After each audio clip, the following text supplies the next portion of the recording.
అమ్మాయి గనక నా మీద ఈ అట్రాసిటీ జరిగింది, పలానా వ్యక్తి నా మీద ఈ విధంగా చేశారు అంటే దట్ ఇట్ సెల్ఫ్ కన్సిడర్డ్ అండి. అక్కడ అందులో మళ్ళీ ఫర్దర్ ప్రాసిక్యూషన్స్ కూడా అవసరం లేదు అని చట్టమే చెప్తూ ఉంది.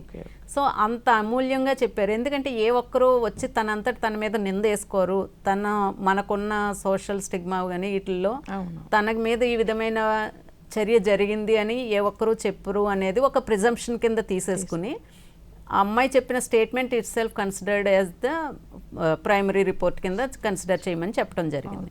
చట్టం ఇంత డీప్గా ప్రతి సిచ్యుయేషన్ని ప్రాక్టికల్గా ఏం జరుగుతుంది అనేది ఆలోచించి చేసినప్పటికీ మన పోలీస్ వ్యవస్థకు వచ్చేసరికి వారు ఖచ్చితంగా నార్మల్ ప్రొసీడింగ్స్లోనే స్పెసిఫిక్గా ఇలాంటిది ఉంది అన్నప్పుడు ఏం చేయాలి అనేది ఉంటుంది. కానీ ఇక్కడ జరుగుతుంది ప్రాక్టికల్గా మేము చూస్తుంది కూడా ఏంటంటే సీన్ ఆఫ్ అఫెన్స్కి వెళ్తాం.